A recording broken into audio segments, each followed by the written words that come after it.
Okay, atom എന്ന heading എഴുതുക.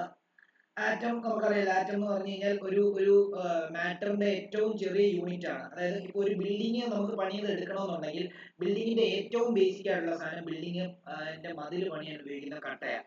ആ കട്ട നമ്മൾ വെച്ചപ്പോൾ ആ കട്ട എന്ന് പറഞ്ഞു കഴിഞ്ഞാൽ ഇവിടെ നമുക്ക് ആറ്റമായിട്ട് എടുക്കാം. മനസ്സിലായോ? ഈ കട്ട ഇങ്ങനെ വെച്ചിട്ടാണ് നമ്മളൊരു ബിൽഡിങ്ങിന്റെ ഭിത്തി എടുക്കുന്നത്, അല്ലെങ്കിൽ ബിൽഡിങ്ങിനെ 1, 2, 3 നില ഇങ്ങനെ പണിത് എടുക്കുന്നത്. അപ്പൊ ബിൽഡിങ്ങിന്റെ ഏറ്റവും സിംപ്ലർ യൂണിറ്റ് എന്ന് പറയുന്നത് ശരിക്കും പറഞ്ഞു കഴിഞ്ഞാൽ കട്ടയാണ്. ഓക്കെ ആണല്ലോ? അതേപോലെ തന്നെ ഒരു മാറ്ററിന്റെ ഏറ്റവും ചെറിയ യൂണിറ്റ് ആണ് നമ്മൾ ആറ്റം എന്ന് പറയുന്നത്. എന്നാൽ ഈ ആറ്റത്തിനെ നമുക്ക് സബ്ഡിവൈഡ് ചെയ്യാൻ പറ്റും എന്നുള്ള കാര്യം വേറെ നമുക്കറിയാലോ. നമുക്കിപ്പം നമ്മുടെ വീട്ടില് അല്ലെങ്കിൽ വീട് പണിയാൻ ഉപയോഗിക്കുന്ന സിമെന്റ് ബ്രിക്സ്, സിമെന്റ് കട്ട എന്താണ്, അതിനകത്ത് ചിപ്സ് ഉണ്ട്. ചിപ്സ് മീൻസ് എന്താ? ചെറിയ ചെറിയ മെറ്റൽ പീസുകളാണ്. മെറ്റൽ മീൻസ് എന്താണ്? മറ്റേ നമുക്കറിയാലോ, പാറയുടെ കഷ്ണങ്ങൾ. അപ്പം അതുപോലെ അതിനകത്ത് സിമെന്റ് ഉണ്ട്, അതേപോലെ തന്നെ അത് വാട്ടർ, ഇതെല്ലാം ആഡ് ചെയ്തിട്ടാണ് ശരിക്കും പറഞ്ഞു കഴിഞ്ഞാൽ അതിനെ ഒരു പെർട്ടിക്കുലർ പ്രഷർ ഒക്കെ കൊടുത്തിട്ടാണ് നമ്മൾ അതിനെ എന്ത് ചെയ്യുന്നത്? കട്ടയാക്കി എടുക്കുന്നത്. അപ്പൊ അതേപോലെ തന്നെ നമുക്ക് ആറ്റത്തിനെ നമുക്ക് എന്ത് ചെയ്യാൻ പറ്റും? ആറ്റത്തിനെ നമ്മൾ സൂം ചെയ്ത് പോവാണെങ്കിൽ ആറ്റത്തിനകത്ത് പ്രോട്ടോൺ, ന്യൂട്രോൺ, ഇലക്ട്രോൺ എന്ന് പറയുന്ന ആൾക്കാരെയും, അതേപോലെ തന്നെ നമുക്ക് അത്രയും ആൾക്കാരെ മാത്രമേ, അല്ലെങ്കിൽ അത്രയും ആ ആൾക്കാരെ പറ്റി മാത്രമേ നമുക്ക് പഠിക്കാനുള്ളൂ. പക്ഷേ എന്താ വീണ്ടും നമുക്ക് ഈ ആറ്റത്തിനെ വീണ്ടും ഈ പ്രോട്ടോണും ന്യൂട്രോണും ഇലക്ട്രോണും അല്ലാതെ കുറേ സബാറ്റോമിക് പാർട്ടികൾ, അതായത് ആന്റി ന്യൂട്രീനോ, അതേപോലെ തന്നെ എന്താണ് മേസോൺസ്, പൈ മേസോൺസ്, അതായത് ദൈവഗണം എന്നൊക്കെ പറഞ്ഞിട്ടില്ല. അപ്പൊ നമുക്ക് ഫർദർ ഡിവൈഡ് ചെയ്യാൻ പറ്റും, ഒത്തിരി സബ് ഡിവൈഡ് ചെയ്യാൻ പറ്റും എന്നുള്ളൊരു പഠനങ്ങളൊക്കെ ഇപ്പം കണ്ടുപിടിച്ച് കഴിഞ്ഞു. അതിൽ നമുക്ക് പഠിക്കാനുള്ളത് പ്രോട്ടോൺ, ന്യൂട്രോൺ, ഇലക്ട്രോൺ എന്ന് പറയുന്ന കൺസെപ്റ്റ് വെച്ചിട്ടുള്ള കാര്യം മാത്രമേ പഠിക്കാനുള്ളൂ.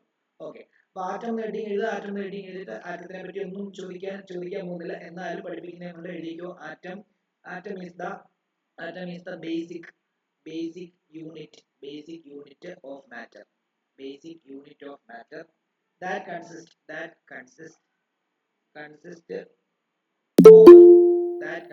of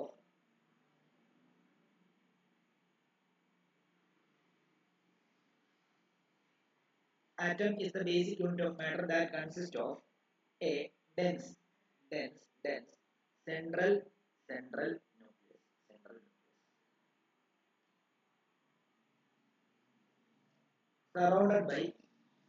nucleus, surrounded by cloud of negatively charged electrons. അത് നിങ്ങൾക്കറിയാം, അതിനെപ്പറ്റി നമ്മൾ കൂടുതലായിട്ട് പറയുന്നില്ല. ഈ ഹിസ്റ്ററി ഓഫ് ആറ്റത്തിന് നമുക്ക് ഇതിനകത്ത് റുദർഫോർഡിന്റെ എക്സ്പെരിമെന്റ് പഠിക്കാനുണ്ട്. പിന്നെ തോംസന്റെ കാര്യങ്ങളൊക്കെ ഒന്ന് പറഞ്ഞു പോകണം. അതൊക്കെ ഈ 1 മാർക്കിനൊക്കെ ആയിട്ടിരിക്കും. ഇതിനകത്തൊക്കെ ഏറ്റവും ഇമ്പോർട്ടന്റ് ആയിട്ടുള്ള ഈ റുദർഫോർഡിന്റെ കൺസെപ്റ്റ് വെച്ച് റുദർഫോർഡ് ഈ ആറ്റത്തിന്റെ റേഡിയസിന്റെ ഒരു ഇക്വേഷനും അതിന്റെ ഒരു ഡെറിവേഷനും ഒക്കെ നമുക്ക് തന്നിട്ടുണ്ട്. അത് നമ്മൾ കുഞ്ഞു ക്ലാസ്സിൽ അല്ലെങ്കിൽ അവിടെ പഠിച്ചിട്ടില്ല. എവിടെ നമ്മള് +1 നമ്മൾ ആ സ്ട്രക്ചർ ഓഫ് ആറ്റത്തിനകത്ത് ഈ റുദർഫോർഡിന്റെ റേഡിയസിന്റെ ഡെറിവേഷൻ അല്ലെങ്കിൽ ഇക്വേഷൻ നമ്മൾ പഠിച്ചിട്ടില്ല. നമ്മൾ ബോറിന്റെയാണ് പഠിച്ചിട്ടുള്ളത്. എന്നാൽ റുദർഫോർഡിന്റെ അതിനകത്തുനിന്ന് ചെറിയൊരു വ്യത്യാസം വരുത്തിയിട്ടാണ് ബോർ അത് കണ്ടുപിടിച്ചിരിക്കുന്നത്. അപ്പം ആ റുദർഫോർഡിന്റെ ഡെറിവേഷൻ നമുക്ക് പഠിക്കാറുണ്ട്. അതായത് ഒരു ഇലക്ട്രോൺ, ഇതിന്റെ കൺസെപ്റ്റ് ഞാൻ പറഞ്ഞുതരാം. ഈ ആറ്റത്തെ പറ്റിയാണ് നമ്മളിവിടെ പഠിക്കുന്നത്. ആറ്റത്തിനെ പറ്റി പഠിക്കുമ്പോൾ ആറ്റത്തിന്റെ റേഡിയസിനെ പറ്റി പഠിക്കണം. ആ റേഡിയസ് ആദ്യമായിട്ട് കണ്ടുപിടിച്ച ആള് റുദർഫോർഡ്, അല്ലെങ്കിൽ അങ്ങനെ ഒരു കൺസെപ്റ്റ് കൊണ്ടുവന്ന ആള് റുദർഫോർഡ് ആണ്. റുദർഫോർഡിന്റെ റേഡിയസ് എന്നാണ് അതിനെ പറയുന്നത്. റുദർഫോർഡിന്റെ റേഡിയസ് വെച്ചിട്ട് റുദർഫോർഡിന്റെ അല്ലെങ്കിൽ ഈ ഇലക്ട്രോൺസ് കറങ്ങുന്നതിന്റെ വെലോസിറ്റി കണ്ടുപിടിക്കണം. അതും റുദർഫോർഡിന്റെ ഇക്വേഷൻ വെച്ച് കണ്ടുപിടിക്കുന്നു. ആ വെലോസിറ്റി വെച്ചിട്ട് അതിന്റെ കൈനറ്റിക് എനർജി കണ്ടുപിടിക്കാനുള്ള ഇക്വേഷൻ നമുക്ക് പഠിക്കാറുണ്ട്. പിന്നെ പൊട്ടൻഷ്യൽ എനർജി കണ്ടുപിടിക്കാനുള്ള ഇക്വേഷൻ ഉണ്ട്. ഓക്കെ, അപ്പം നമ്മൾ ഈ ചാപ്റ്ററിനകത്ത് പഠിക്കാൻ പോകുന്നത് കുറെ ആറ്റോമിക് തിയറീസ് ആണ്. നമ്മൾ പണ്ട് പഠിച്ചത് തന്നെ ആദ്യം ആ സെഷനാണ്. ആ ആറ്റോമിക് തിയറി പഠിച്ചു വരുന്ന സമയത്ത് നമ്മൾ റുദർഫോർഡിന്റെ അതിനകത്ത് വരുമ്പോഴത്തേക്കും നമ്മൾ കുറച്ചൊന്ന് ഇലാബറേറ്റ് ആയിട്ട് പഠിക്കാൻ പോകും. ആ റുദർഫോർഡിന്റെ അതിനകത്ത് നമുക്കറിയാം, റുദർഫോർഡിന്റെ ആൽഫ സ്കാറ്ററിംഗ് എക്സ്പെരിമെന്റ് വെച്ചിട്ട് ന്യൂക്ലിയസ് ഉണ്ടെന്നും, അല്ലെങ്കിൽ ന്യൂക്ലിയസ് ഡെൻസ് ആണെന്നും, അതിനകത്ത് ഈ പറഞ്ഞ ന്യൂക്ലിയസിന് പോസിറ്റീവ് ചാർജ് ആണെന്നും, അല്ലെങ്കിൽ ഇലക്ട്രോൺസ് ഇങ്ങനെ കറങ്ങുന്നുണ്ടെന്നും ഒക്കെയുള്ള കാര്യങ്ങളൊക്കെ വ്യക്തമായിട്ടുള്ള ഒരു ധാരണയിലെത്തി. അങ്ങനെ എത്തുന്ന സമയത്ത് ആറ്റത്തിന്റെ റേഡിയസ് കണ്ടുപിടിക്കാനുള്ള ഇക്വേഷൻ കൂടെ പുള്ളി തന്നിരുന്നു. അത് തെറ്റായിരുന്നു. പിന്നീട് ബോർ വന്നിട്ട് കുറച്ചൊന്ന് കറക്റ്റ് ചെയ്തു. അപ്പൊ ആ റേഡിയസ് വെച്ചിട്ട്, അല്ലെങ്കിൽ ആ റേഡിയസിന്റെ ഇക്വേഷൻ കണ്ടുപിടിക്കണം. പിന്നെ അത് വെച്ചിട്ട് വെലോസിറ്റി ഇക്വേഷൻ കണ്ടുപിടിക്കണം. പിന്നെ ആ വെലോസിറ്റി വെച്ചിട്ട്, വെലോസിറ്റി ആണെങ്കിൽ ഉറപ്പായിട്ട് ഒബ്വിയസ്ലി കൈനറ്റിക് എനർജി ഉണ്ടാവും. കൈനറ്റിക് എനർജി കണ്ടുപിടിക്കണം, പൊട്ടൻഷ്യൽ എനർജി കണ്ടുപിടിക്കണം. ഇതാണ് അവിടുത്തെ ഡെറിവേഷൻ പഠിക്കാനുള്ളത്. പിന്നെ ഇത് കഴിഞ്ഞിട്ട് ബോറിന്റെ അങ്ങോട്ടേക്ക് വരുന്ന സമയത്ത് ബോറിന് ഈ പറഞ്ഞ ബോറിന്റെ റേഡിയസ്, ബോറിന്റെ കൈനറ്റിക് എനർജി, ബോറിന്റെ പൊട്ടൻഷ്യൽ എനർജി കണ്ടുപിടിക്കണം. ഇതെല്ലാം കഴിഞ്ഞിട്ട് ലൈൻ സ്പെക്ട്ര, ഇതെല്ലാം നിങ്ങൾ അവിടെ പഠിച്ച എമിഷൻ സ്പെക്ട്രം, അബ്സോർപ്ഷൻ സ്പെക്ട്രം, ഇങ്ങനെയുള്ള കാര്യങ്ങളൊക്കെ പ്ലസ് വൺ പഠിച്ചാണ്.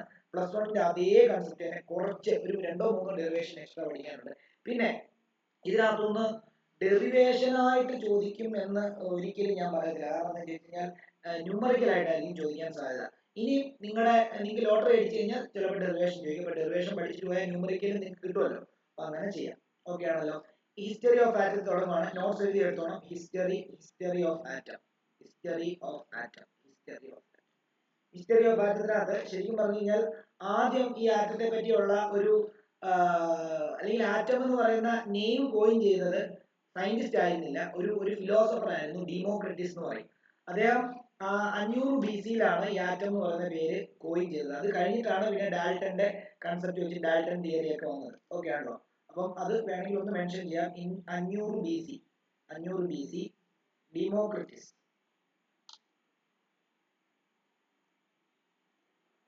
is coined the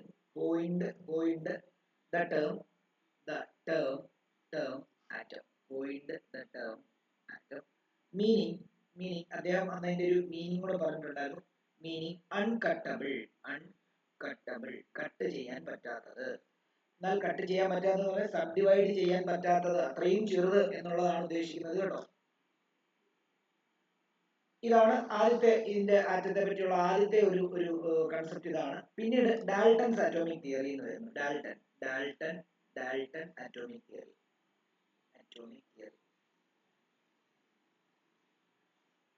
Dalton's atomic തിയറിക്കകത്ത് ഡാൽട്ടൺ പറയുന്നത് ഈ പറഞ്ഞ matter consist of indivisible particle called atom എന്നാണ് പറയുന്നത്. അപ്പോഴും ആറ്റം ഡിവൈഡ് ചെയ്യാൻ പറ്റും എന്നുള്ളതിനെ പറ്റി ഒരു കൺസെപ്റ്റ് പുള്ളിക്ക് കിട്ടിയിട്ടില്ല.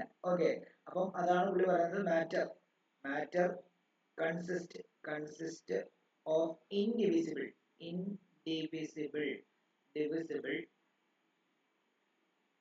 ആറ്റം നമ്മൾ കൊടുത്തത്. ഇൻഡിവിസിബിൾ ആറ്റം, അത് ഒന്നാമത്തെ അതിന്റെ പോസ്റ്റുലേറ്റ്. പിന്നെ ശരിക്കും പറഞ്ഞു കഴിഞ്ഞാൽ ഒരു സെയിം എലമെന്റിന്റെ എല്ലാ ആറ്റങ്ങളും സെയിം പ്രോപ്പർട്ടി ആയിരിക്കും കാണിക്കുന്നത്. അതായത് ഇപ്പം നിങ്ങൾ ഒരു ഗോൾഡിന്റെ പീസ് കെട്ടിയെടുത്തു കഴിഞ്ഞാൽ അതിനകത്ത് നിങ്ങൾക്ക് കാണാൻ പറ്റുന്നത് ഗോൾഡ് ആറ്റങ്ങളായിരിക്കും കാണാൻ പറ്റുന്നത്, അല്ലേ? ഈ ആറ്റങ്ങളെല്ലാം തമ്മിൽ സിമിലർ ആണ്, മനസ്സിലായോ? എന്നാൽ ഒരു ഗോൾഡും ഒരു സിൽവറും എടുത്തിരിക്കുകയാണ്, ഇതിനകത്ത് ഫുൾ സിൽവർ ആറ്റങ്ങളാണ്. ഈ ഗോൾഡ് ആറ്റം ഇരിക്കുന്ന പോലെ അല്ല ഒരിക്കലും ഒരു സിൽവർ ആറ്റം ഇരിക്കുന്നത്. അപ്പൊ atoms of same element are same in identical in physical and chemical properties, but atom of different element are different. അത് പുള്ളി കണ്ടുപിടിച്ച കാര്യമാണ്, അത് കൃത്യമായിട്ടുള്ള കാര്യമാണ് പുള്ളി കണ്ടുപിടിച്ചത്. ഓക്കെ ആണല്ലോ. അപ്പൊ നമുക്ക്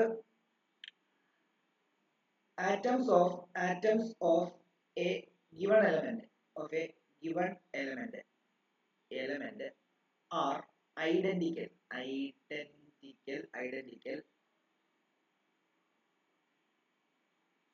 in both physical and chemical property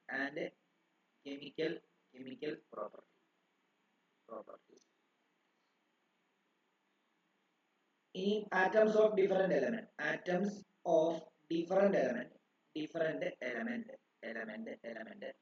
are different in both physical and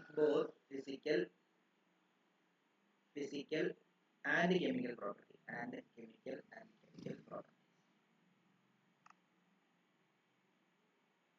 പിന്നെ ഇദ്ദേഹത്തിന്റെ ഈ ഇദ്ദേഹത്തിന്റെ തിയറി വെച്ചിട്ട് ലോ ഓഫ് കെമിക്കൽ കോമ്പിനേഷൻ, അതൊക്കെ ഇദ്ദേഹത്തിന്റെ തിയറിക്ക് എക്സ്പ്ലെയിൻ ചെയ്യാൻ പറ്റിയതാണ് കേട്ടോ. അതായത് law of conservation of mass, law of definite proportion, law of multiple proportion ഒക്കെ ഇദ്ദേഹത്തിന് എക്സ്പ്ലെയിൻ ചെയ്യാൻ, ഇദ്ദേഹത്തിന്റെ തിയറി വെച്ചിട്ട് എക്സ്പ്ലെയിൻ ചെയ്യാൻ പറ്റും.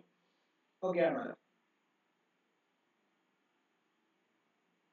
അപ്പൊ തൽക്കാലം ഇത്ര എഴുതുകയാണ്. ഇതൊക്കെ വളരെ ചോദിക്കാൻ സാധ്യതയൊന്നുമില്ല, പിന്നെ അങ്ങ് എഴുതി പോകുന്നേ ഉള്ളൂ. പിന്നെ ഡാൽട്ടൺസ് അച്ചീവ്മെന്റ് എന്ന് പറയുകയാണെങ്കിൽ ഒരു ഹെഡിങ് എഴുതിക്കോ. ഡാൽട്ടൺസ് അച്ചീവ്മെന്റ്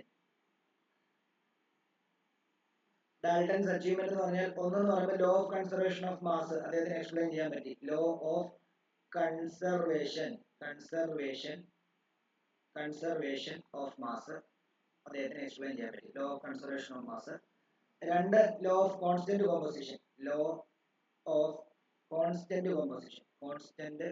കോമ്പോസിഷനും അദ്ദേഹത്തിന്റെ തിയറി വെച്ചിട്ട് എക്സ്പ്ലെയിൻ ചെയ്യാം. Constant composition.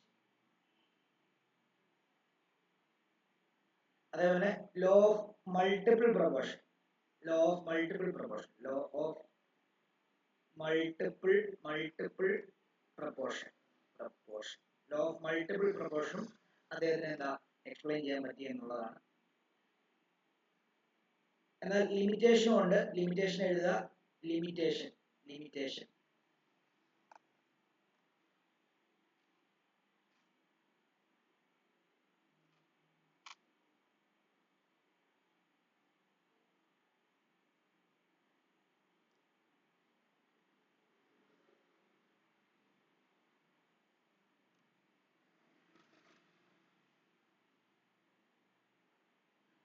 എന്ന് പറഞ്ഞു കഴിഞ്ഞാൽ അത് സബ്ഡിവൈഡ് ചെയ്യാൻ പറ്റുമോ എന്നുള്ളത് കണ്ടുപിടിക്കാൻ പറ്റിയില്ല അല്ലേ. Failed to explain the subatomic particle, failed to explain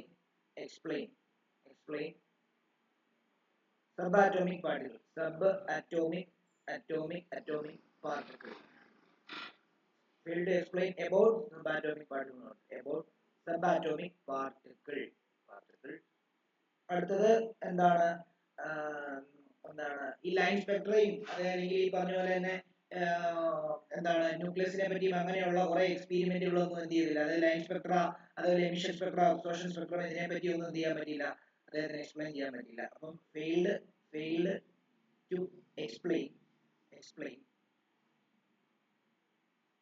about many experiment regarding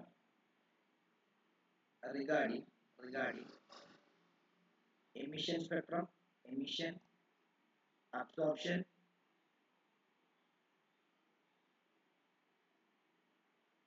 and also line spectra.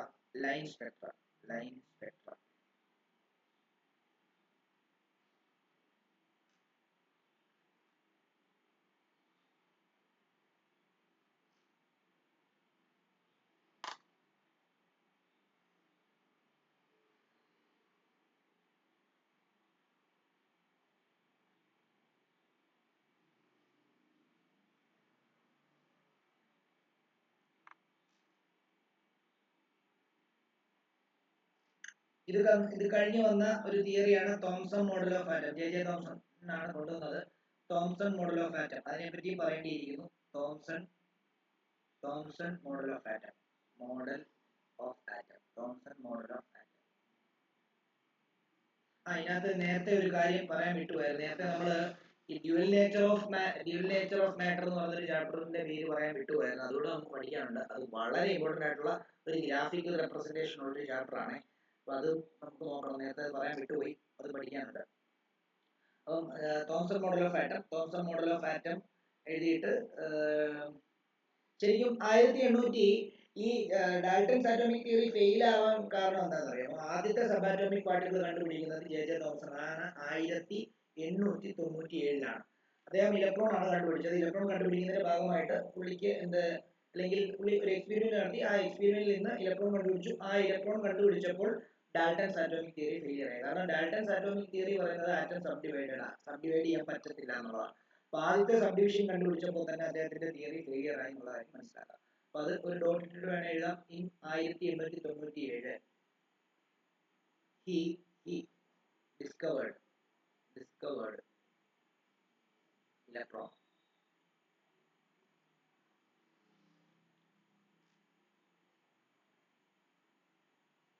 അദ്ദേഹം പറയുന്നത് ആറ്റം ഒരു സ്പിയർ ആണെന്നാണ് പറയുന്നത്. അതായത് ഒരു തണ്ണിമത്തം പോലെയാണ് ആറ്റം ഇരിക്കുന്നതെന്നാണ് പറയുന്നത്. ആ തണ്ണിമത്തന്റെ റെഡ് പോർഷൻസ് എല്ലാം പോസിറ്റീവ് ചാർജിങ്ങിനെ, അതായത് ന്യൂക്ലിയസ് എല്ലാം ആ റെഡ് ഭാഗവും മറ്റേ കുരുക്കളെല്ലാം ഇലക്ട്രോൺസ് ആണെന്നാണ് പറയുന്നത്. ശരിക്കും അങ്ങനെയല്ലല്ലോ നമ്മുടെ ഇലക്ട്രോണുകൾ അല്ലെങ്കിൽ ഈ ആറ്റം ഇരിക്കുന്നത്. ആറ്റം ഇരിക്കുന്നതെന്ന് പറയുമ്പോൾ നടുക്കൊരു ന്യൂക്ലിയസ്, ചുറ്റിനും ഇലക്ട്രോൺ ക്ലൗഡുകളാണ്. ആ ഇലക്ട്രോൺസ് റിവോൾവ് ചെയ്യുന്നുണ്ടെന്നാണ് പറയുന്നത്. പിന്നെ എന്താണ് ലാസ്റ്റ്, അതായത് നമ്മുടെ ഹൈസൻബർഗും ഷ്രോഡിംഗറും കൂടെ കണ്ടുപിടിച്ചത് അത് ഇലക്ട്രോൺ ഇങ്ങനെ കൃത്യം കറങ്ങുന്നു എന്നൊന്നും നമുക്ക് പറയാൻ പറ്റത്തില്ല. ഇലക്ട്രോൺ ക്ലൗഡ് ആണ്, ഓർബിറ്റൽസിലാണ് ഇരിക്കുന്നത്. ആ ഓർബിറ്റൽസിൽ നമുക്ക് ഇവിടെ ഇലക്ട്രോണെ കാണാനുള്ള സാധ്യത കാണും എന്നുള്ള രീതി മാത്രമേ നമുക്ക് പറയാൻ പറ്റത്തുള്ളൂ, അല്ലേ? പക്ഷെ നമ്മൾ റുദർഫോർഡിനകത്തും അല്ലെങ്കിൽ ബോർ ആറ്റോമിക് മോഡലിനകത്തും ഒക്കെ നമ്മൾ ഓരോ ശരി ഇലക്ട്രോൺസ് കറങ്ങുന്നതായിട്ടൊക്കെയാണ് നമ്മൾ പറയുന്നത്. പക്ഷെ അങ്ങനൊന്നും അല്ല കാര്യം എന്നുള്ളത് ഏറ്റവും ലാസ്റ്റ് മോഡൽ പറയുന്നുണ്ട്. ഓക്കെ, അതവിടെ നിൽക്കട്ടെ. അപ്പം ഇദ്ദേഹത്തിന്റെ മോഡൽ അനുസരിച്ച് according to this model atom possess a spherical shape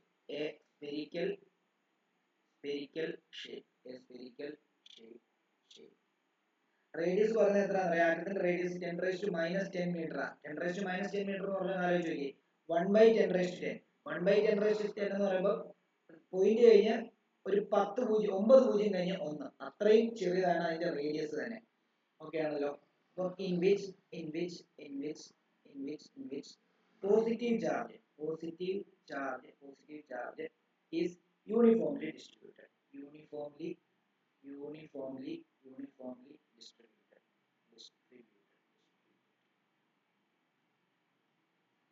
And electrons are embedded in it. And electrons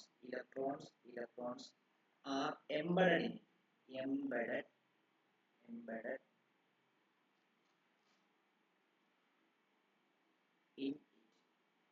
നമ്മുടെ തണ്ണിമത്തം പോലെ, തണ്ണിമത്തം നമ്മൾ കട്ട് ചെയ്യുന്ന സമയത്ത് ചുമന്ന പോർഷൻ ആണ് കൂടുതൽ, അതിനകത്ത് ഇങ്ങനെ കുരു ഇങ്ങനെ എന്ത് ചെയ്തിരിക്കുക, അതിനകത്ത് കുത്തി കയറിയിരിക്കുക, എംബഡ് ചെയ്തിരിക്കുകയാണ്. മനസ്സിലായോ? അതുപോലെയാണ് ഒരു ആറ്റം ഉള്ളത് എന്നുള്ളതാണ് പുള്ളിയുടെ കണ്ടുപിടുത്തം. പക്ഷേ അത് തെറ്റാണ്. ഓക്കെ, അതുകൊണ്ട് തന്നെ ഇതിനെ തണ്ണിമത്തം പോലെ ഇരിക്കുന്നതുകൊണ്ട് തന്നെ ഇതിനെ നമ്മൾ എന്താണ് വാട്ടർമെലോൺ മോഡലിനും അല്ലെങ്കിൽ ഈ പറഞ്ഞ പോലെ തന്നെ പ്ലം പുഡിംഗ് മോഡലിനും, അതായത് പ്ലം കേക്കിനകത്ത് മറ്റേ ആ ചെറിയ പ്ലമ്മുകളൊക്കെ ഇരിക്കുന്നില്ലേ, അപ്പം അങ്ങനെയാണ്. അല്ലെങ്കിൽ റൈസൻ പുഡിംഗ് മോഡലിനും ഒക്കെ ഇതിനെ പറയാറുണ്ട്. അപ്പൊ അതുകൊണ്ട് തന്നെ ഓൾസോ കോൾഡ് ഞാൻ ആദ്യം തന്നെ പറയാം, ഈ ചാപ്റ്ററും അടുത്ത ന്യൂക്ലിയസിന്റെ ചാപ്റ്ററും തിയോറിറ്റിക്കൽ ആയിട്ടുള്ള ചാപ്റ്റർ ആണ്. ഇത് ജസ്റ്റ് ചുമ്മാ വായിച്ചു നോക്കുക, എഴുതുക എന്നുള്ളതേ ഉള്ളൂ. അല്ലാതെ വേറെ ഇതിനകത്തുള്ള കാര്യങ്ങൾ എന്ന് പറഞ്ഞാൽ മറ്റേ കൺസെപ്റ്റ് ഓറിയന്റഡ് ആയിട്ടുള്ള അങ്ങനെ കാര്യങ്ങളൊന്നുമില്ല. ജസ്റ്റ് പഠിക്കുക, എഴുതുക എന്നുള്ളതേ ഉള്ളേ. തിയറി ആണ്, അതുകൊണ്ട് തന്നെ കുറച്ച് ബോറിംഗ് ആയിരിക്കും. അത് നിങ്ങൾ എന്ത് ചെയ്യുക, കൈകാര്യം ചെയ്യുക. Also called as plum pudding model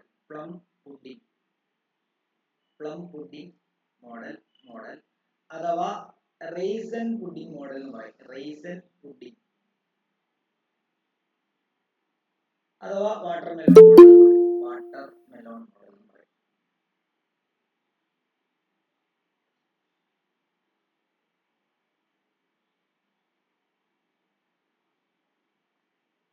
watermelon model എന്ന് പറയും.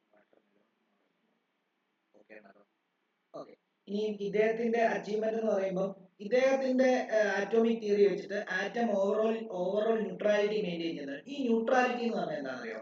ഒരു ആറ്റത്തിനകത്തുള്ള പോസിറ്റീവ് ചാർജിന്റെയും നെഗറ്റീവ് ചാർജിന്റെയും എണ്ണം ഈക്വൽ ആവുന്നതിനെയാണ്, അല്ലെങ്കിൽ ചാർജ് ഈക്വൽ ആകുമ്പോഴാണ് ആറ്റം ന്യൂട്രൽ ആവുന്നത്. ഒരു ചാർജ് കൂടി നിന്ന് കഴിഞ്ഞാൽ ന്യൂട്രാലിറ്റി നഷ്ടപ്പെടും. ഇപ്പോൾ പോസിറ്റീവ് ചാർജ് കൂടുതലാണെങ്കിൽ അത് എന്തായിട്ട് മാറും? അതിനകത്ത് പ്രോട്ടോൺ എണ്ണം കൂടുതലാണെങ്കിൽ പോസിറ്റീവ് ചാർജ് ആയിട്ട് മാറും. ഇലക്ട്രോൺ എണ്ണം കൂടുതലാണെങ്കിൽ അത് നെഗറ്റീവ് ചാർജ് ആയിട്ട് മാറും. അത് എപ്പോഴാണ് സംഭവിക്കുന്നത്? നമുക്കറിയാം, ന്യൂട്രൽ ആയിട്ടുള്ള ഒരു ആറ്റം വേറൊരാളോട്ട് കമ്പൈൻ ചെയ്യുമ്പോൾ സ്റ്റേബിൾ ആകാൻ വേണ്ടിയാണ് ശരിക്കും പറഞ്ഞാൽ ഇലക്ട്രോണിനെ വാങ്ങുന്നതും കൊടുക്കുന്നതും. ഇലക്ട്രോണിനെ വാങ്ങുമ്പോൾ അവിടെ ഇലക്ട്രോണിക് ചാർജ് കൂടും, നെഗറ്റീവ് ചാർജ് കൂടും, ന്യൂട്രാലിറ്റി നഷ്ടപ്പെടും. ഇലക്ട്രോണിനെ കൊടുത്താലും ഇലക്ട്രോണിനെ കൊടുക്കുമ്പോൾ അവന്റെ കയ്യിലുള്ള പോസിറ്റീവ് ചാർജ് കൂടും ഇലക്ട്രോണിനെ കാട്ടും. അപ്പോൾ അവിടെ പോസിറ്റീവ് ചാർജ് കൂടിയിരിക്കും. മനസ്സിലായോ? അപ്പം അപ്പോഴും എന്താണ്, ന്യൂട്രാലിറ്റി നഷ്ടപ്പെടും. അപ്പം ഇദ്ദേഹത്തിന്റെ ഒരു കൺസെപ്റ്റ് വെച്ചിട്ട് ആറ്റം എന്താണ് റിയാക്ട് ചെയ്യാതെ ഇൻഡിവിജ്വൽ ആയിട്ട് ഇരിക്കുന്ന സമയത്ത് അതെന്താ ഓവറോൾ ന്യൂട്രാലിറ്റി മെയിൻറ്റെയിൻ ചെയ്യുന്നുണ്ട്. അത് തന്നെയാണ് ഇപ്പോൾ നമ്മൾ പഠിക്കുന്ന എന്താണ് ക്വാണ്ടം മെക്കാനിക്കൽ മോഡലിലും ആറ്റം ഈസ് ഇലക്ട്രിക്കലി ന്യൂട്രൽ എന്ന് തന്നെയാണ് പറയുന്നത്. അത് റിയാക്ട് ചെയ്യുന്ന സമയത്ത് മാത്രമേ ചാർജ് അയോൺസ് ആയിട്ട് മാറുള്ളൂ. ഓക്കെ ആണല്ലോ. അപ്പൊ അത് പുള്ളിയുടെ ഒരു അച്ചീവ്മെന്റ് ആണ്. അപ്പം അത് നമുക്ക് വേണമെങ്കിൽ അച്ചീവ്മെന്റ് എന്ന് തന്നെ പറഞ്ഞ് എഴുതാം.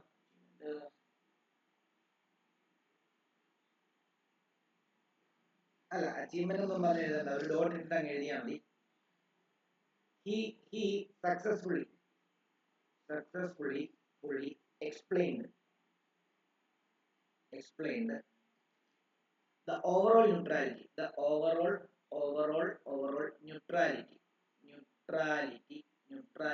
of atom.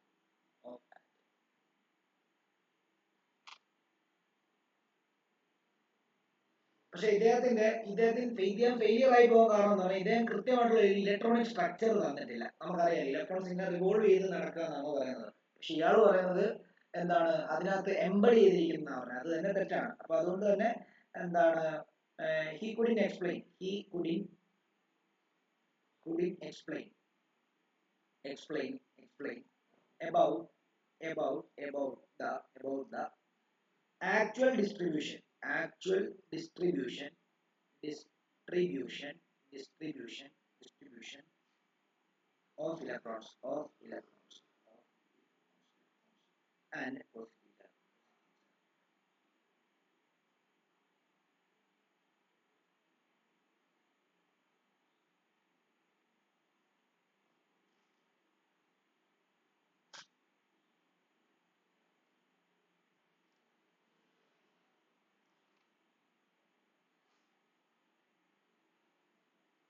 അടുത്തത് റുദർഫോർഡ് മോഡൽ. ഇതിനകത്ത് നമുക്ക് ഡെറിവേഷൻ പഠിക്കാനുള്ളത് റുദർഫോർഡ്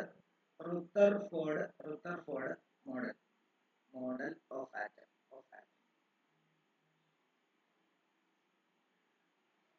റുദർഫോർഡ് ശരിക്കും ഒരു ആൽഫ സ്കാറ്ററിംഗ്, ഒരു ഗോൾഡ് ഫോയിൽ വെച്ചിട്ട് ആൽഫ റേസിനെ അതിലോട്ട് ഇൻസിഡന്റ് ചെയ്യിപ്പിച്ചപ്പോൾ അതുമായിട്ട് ബന്ധപ്പെട്ട് നടത്തിയ എക്സ്പെരിമെന്റിൽ നിന്ന് പുള്ളിക്ക് മനസ്സിലായി എന്താണ് ജെ തോംസൺ പറഞ്ഞ പോലെയല്ല ശരിക്കും ആറ്റത്തിന്റെ സ്ട്രക്ചർ വരുന്നത്, അതിനകത്തൊക്കെ കുറെ വേരിയേഷൻസ് ഉണ്ട്. അപ്പൊ ആ വേരിയേഷൻസ് വ്യക്തമായിട്ടുള്ള ഒരു പ്രൂഫോട് കൂടി അദ്ദേഹം നമുക്ക് കാണിച്ചു തന്നുള്ളതാണ് അദ്ദേഹത്തിന്റെ ഒരു അച്ചീവ്മെന്റ് ആയിട്ട് നമുക്ക് പറയാൻ പറ്റുന്നത്. അപ്പം റുദർഫോർഡ് മോഡൽ എങ്ങനെയാണെന്ന് ചോദിച്ചാൽ ഒരു ഡോട്ട് എഴുതുക. 1909 Rutherford's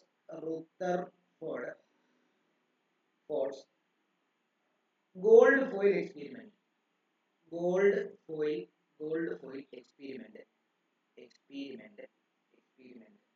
proposed new atomic model പുതിയ അറ്റോമിക് മോഡൽ കൊണ്ടുവന്നു. ഓക്കെ,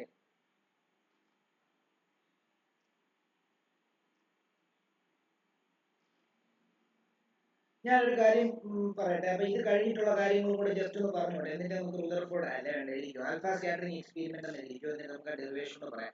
ഇത് കഴിഞ്ഞിട്ടാണ് ബോർ കൊണ്ടുവന്നത്. ബോറിന്റെ മോഡൽ 1912 വന്നത്. അത് കഴിഞ്ഞിട്ട് 1927 ഹൈസൻബർഗും ഷ്രോഡിംഗറും കൂടെ രണ്ട് ഡിഫറെന്റ് ആയിട്ടുള്ള സ്ഥലത്തിരുന്നിട്ട് ക്വാണ്ടം മെക്കാനിക്കൽ മോഡൽ എന്ന് പറയുന്നത് ഇപ്പൊ നമ്മൾ ഫോളോ ചെയ്യുന്ന മോഡൽ കൊണ്ടുവന്നുള്ള കാര്യം കൂടെ പ്രത്യേകം ഓർക്കുക. ഇതൊക്കെ ഒരു ഹിസ്റ്ററി പോലെ ഇങ്ങനെ പഠിച്ചാൽ മതി. ഇതിനകത്ത് ഇമ്പോർട്ടന്റ് ആയിട്ടുള്ള റുദർഫോർഡ് മോഡലിനകത്ത് ഡെറിവേഷനും ബോർ മോഡലിനകത്ത് ഡെറിവേഷനും ബോറിന്റെ പോസ്റ്റുലേറ്റും, പിന്നെ നമുക്ക് line spectra, emission spectra, absorption സ്പെക്ട്രയും ഈ ലൈൻ സ്പെക്ട്ര ഓഫ് ഹൈഡ്രജൻ വരയ്ക്കാനും പറഞ്ഞ് പരീക്ഷയ്ക്ക് ചോദിക്കും. അത് മാത്രമേ അതിനകത്ത് ചോദിക്കുന്നില്ല. ഇതിനകത്ത് ക്വസ്റ്റ്യൻ ചെയ്യുന്ന സമയത്ത് ഈ ചാപ്റ്റർ പഠിപ്പിക്കുന്നതുകൊണ്ട് ഇതിന്റെ ഓർഡറിലൊന്നും പഠിപ്പിക്കുന്നതേ ഉള്ളൂ, ഇതൊന്നും പരീക്ഷയ്ക്ക് വരാനായിട്ട് പോകുന്നില്ല.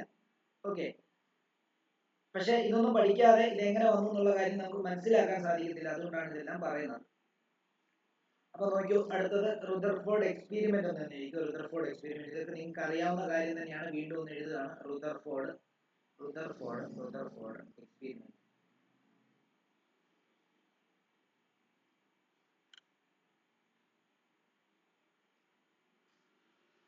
ഡോട്ട് എഴുതാം.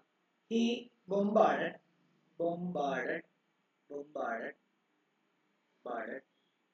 very thin gold foil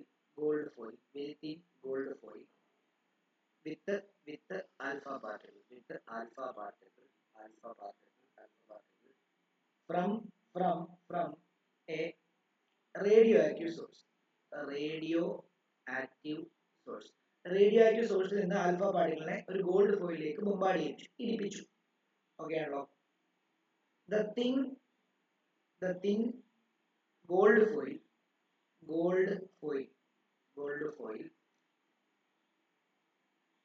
has a circular fluorescent screen എന്ന് പറയുമ്പോൾ ZNS ആണ്, zinc sulphide screen around it.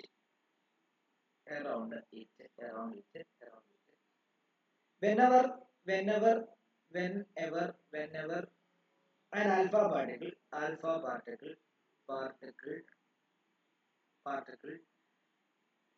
hit on the ZNS screen, single sulfide screen, a tiny flash of light is obtained. A tiny flash of flash of light is produced at that point. സംഭവം എന്താണെന്ന് വ്യക്തമായിട്ട് ഞാൻ പറഞ്ഞുതരാം. അതായത് ഇദ്ദേഹം എന്താ ചെയ്തതെന്നറിയാമോ? ഇദ്ദേഹം ഒരു ഗോൾഡ് ഫോയിൽ, ഒരു വളരെ തിൻ ആയിട്ടുള്ള ഒരു ഗോൾഡ് ഫോയിൽ എടുത്തു. 3 ഡയമെൻഷൻ ആയിട്ടാണ് മനസ്സിലേണ്ടത്. എന്നിട്ട് ഇതിന് ചുറ്റിനും എന്ത് ചോദിച്ചെന്നറിയോ? ഒരു സിംഗിൾ സൾഫേറ്റ് സ്ക്രീൻ വെച്ചു. അതിന്റെ നടുക്കാണ് ഈ ഗോൾഡ് ഷീറ്റ് കൊണ്ടുവച്ചത്. ഇവിടെ ആൽഫ റേ പ്രൊഡ്യൂസ് ചെയ്യാൻ കഴിവുള്ള ഒരു സോഴ്സ് കൊണ്ടുവച്ചിട്ട് ഈ ആൽഫ പാർട്ടികളിൽ നിന്ന് വരുന്ന റേ, അതായത് ഒരു ചെറിയ ഓപ്പണിംഗ് ഉള്ള ഇവിടെ ഒരു ചെറിയ ആൽഫ റേ കയറി പോകാൻ വേണ്ടി. അപ്പം ഈ ആൽഫ റേ കയറി പോകാൻ വേണ്ടിയുള്ള ഓപ്പണിംഗ് ഇട്ടിട്ട് അത് നേരെ കൊണ്ട് ഇതിലോട്ട് ബോംബാടി വെച്ചു. അപ്പൊ പുള്ളിക്ക് കാണാൻ പറ്റിയത് ഇത് സിങ്ക് സൾഫേറ്റ് സ്ക്രീൻ. ഈ സിങ്ക് സൾഫേറ്റ് സ്ക്രീനിന്റെ ഒരു പ്രത്യേകത നമ്മൾ കൊതുകിനെ അടിക്കുന്ന ബാറ്റ് കണ്ടിട്ടുണ്ടോ?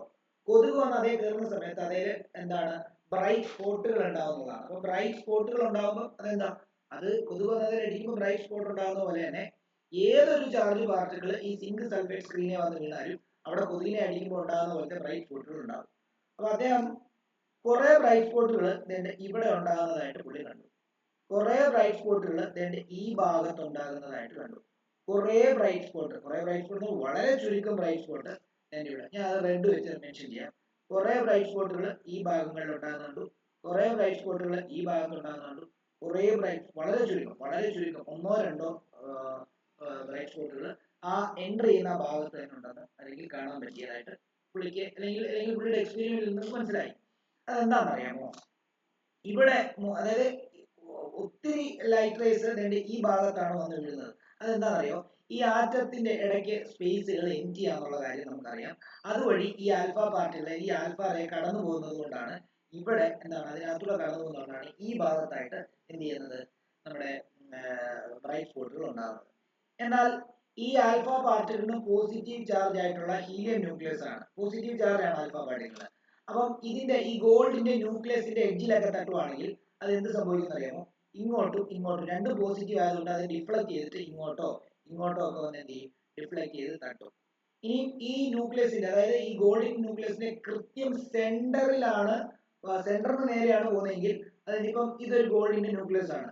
ഇവിടെ നിന്ന് ഒരു ആൽഫ പാർട്ടിക്കിൾ കൃത്യം ഈ സെന്ററിന് നേരെയാണ്, അടുത്ത് വരത്തില്ല. കാരണം എന്താ? ഇതിനും പോസിറ്റീവ് ആണ്, ഇതിനും പോസിറ്റീവ് ആയതുകൊണ്ട് തന്നെ ഇതെന്ത് ചെയ്യും? അടുത്ത് വരുന്നതിന് മുമ്പ് എന്ത് ചെയ്യും? വന്ന വഴി നേരെ തിരിച്ചു റിപ്പൽ ചെയ്യും. അപ്പൊ അത് വന്ന വഴി തന്നെ റിപ്പൽ ചെയ്ത് പോകുന്നതുകൊണ്ടാണ് 180 ഡിഗ്രി എന്താണ് ഡിഫ്ലക്ട് ചെയ്യുന്നതുകൊണ്ടാണ് ഇവിടെ വന്ന് തട്ടുന്നത്. മനസ്സിലായോ? അതിനർത്ഥം എന്താണ്? അവിടെ ഒരു ന്യൂക്ലിയസ്, അവിടെ പോസിറ്റീവ് ചാർജ് ഉള്ളതുകൊണ്ടാണ് അത് എന്ത് സംഭവിച്ചത്? ആ പോസിറ്റീവ് ചാർജിന്റെ കൃത്യം സെന്ററിലോട്ട് പോയി അത് വീണതുകൊണ്ടാണ് 180 ഡിഗ്രി ഡിഫ്ലക്ട് ചെയ്തത്. അപ്പൊ 3 ഒബ്സർവേഷൻ ആണ് പുള്ളിക്ക് കിട്ടിയത്. Most of the alpha particle pass through the gold foil, indicating there is most of the space in atom is empty. ഒരു കണ്ടുപിടുത്തം. രണ്ടാമത്തേത്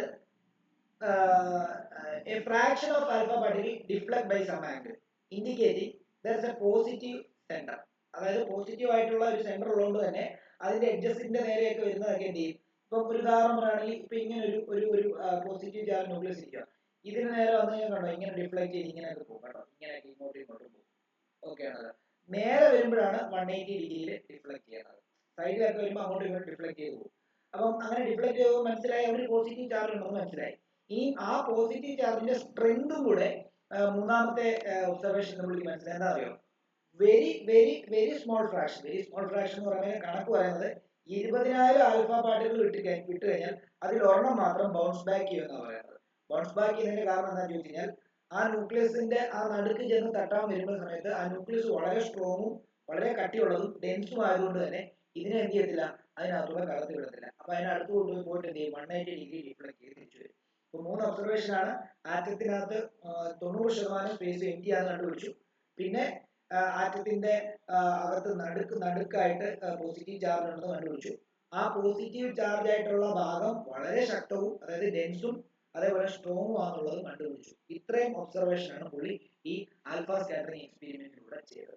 ഇത് നിങ്ങൾ അവിടെ പഠിച്ചതാണ്, എന്നാലും ഞാൻ ഒന്നുകൂടെ പറഞ്ഞേ ഉള്ളൂ. പടമൊന്നും വരയ്ക്കേണ്ട, ഞാൻ ജസ്റ്റ് പറഞ്ഞേ ഉള്ളൂ. അതിന്റെ ഒബ്സർവേഷൻ ഒന്ന് എഴുതുക.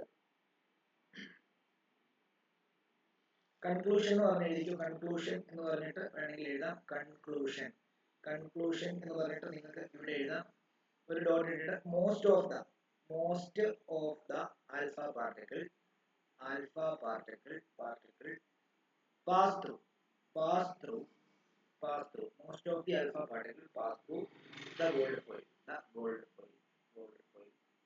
Most of the alpha particle pass through the gold foil. Undeflected, indicating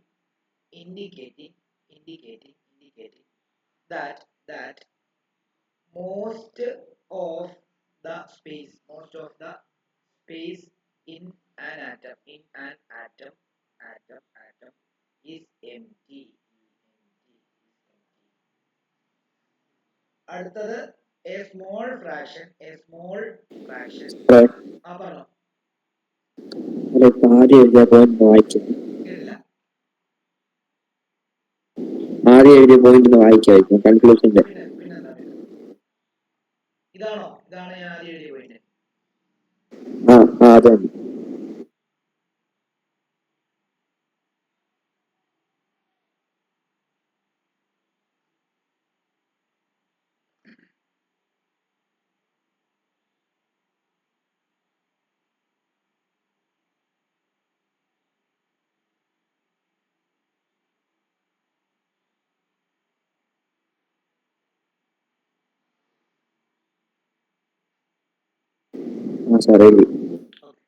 രണ്ടാമത്തേത് a small fraction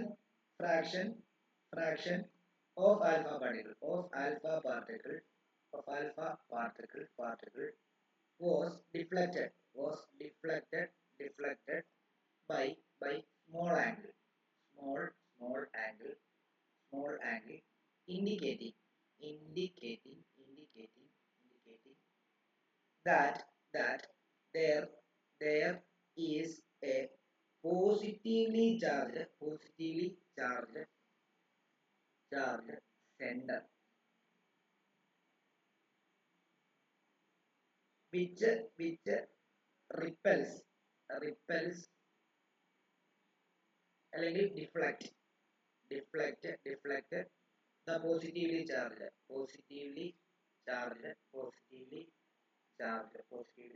alpha particle.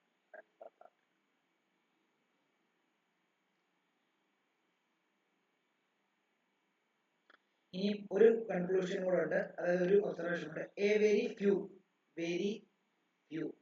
എന്ന് പറയുമ്പോൾ അവര് കണക്ക് പറയുന്നത് 1 in 20,000 എന്നാണ് പറയുന്നത്. 20,000 ആൽഫ പാർട്ടിക്കിൾ പോയാൽ ഒരെണ്ണം മാത്രം bounce back. Very few alpha particle bounce back. Very few alpha particle bounced back indicating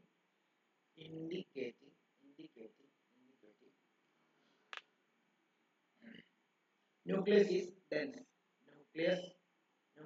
is dense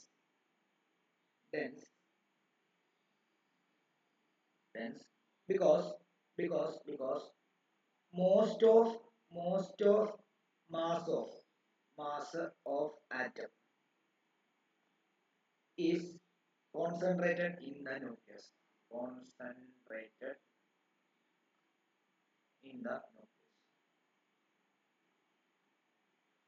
ശരിക്കും ഈ ഇലക്ട്രോണിന്റെ മാസ് വളരെ കുറവല്ലേ? 9.1 into 10⁻³ കിലോഗ്രാമേ ഉള്ളൂ. വളരെ കുറവാണ് അത്. അപ്പം ആറ്റത്തിന്റെ മൊത്തം മാസ് ഇരിക്കുന്നത് ആറ്റത്തിന്റെ ന്യൂക്ലിയസിലാണ്. അപ്പൊ അതുകൊണ്ടാണ് ആറ്റത്തിന്റെ ന്യൂക്ലിയസ് വളരെ ഡെൻസ് ആണെന്ന് പറയുന്നത്. അതുകൊണ്ടാണ് ഈ ആൽഫ പാർട്ടിക്കിൾ കൃത്യം നടുക്ക് എന്ന് 180 ഡിഗ്രി ഡിഫ്ലക്ട് ചെയ്ത് തിരിച്ചു വന്നത്. ഈ ബൗൺസ് ബാക്ക് എന്ന് പറയുമ്പോൾ വേണേൽ ബ്രാക്കറ്റിൽ എഴുതിക്കോണം 180 ഡിഗ്രി ഡിഫ്ലക്റ്റഡ് എന്ന് എഴുതിക്കോണേ. ഡിഫ്ലക്റ്റഡ്.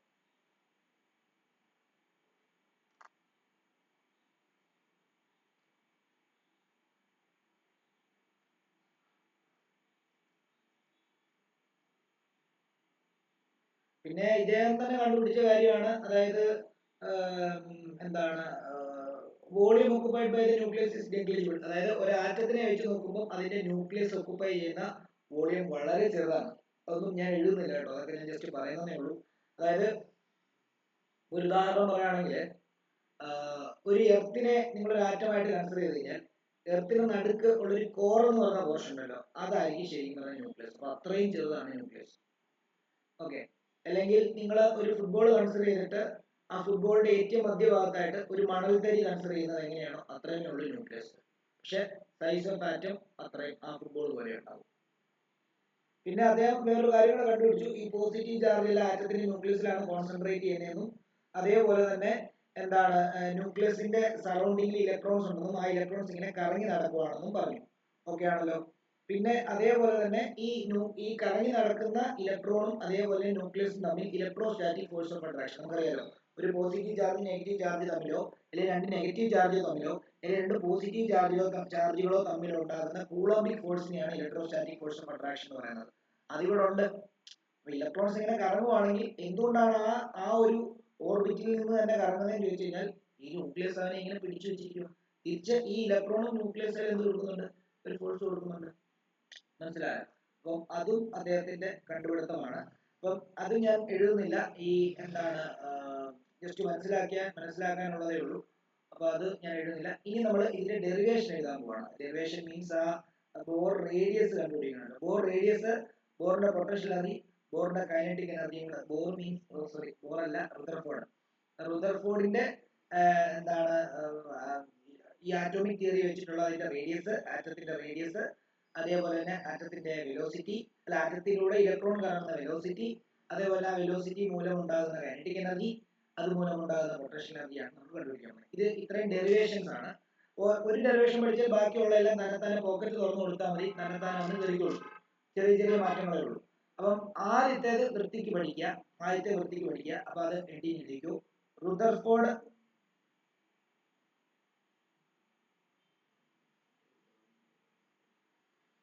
ഹെഡിങ് ഇങ്ങനെയാണ്: Rutherford model of atom hyphen ഇട്ട് ഇലക്ട്രോൺ ഓർബിറ്റ്.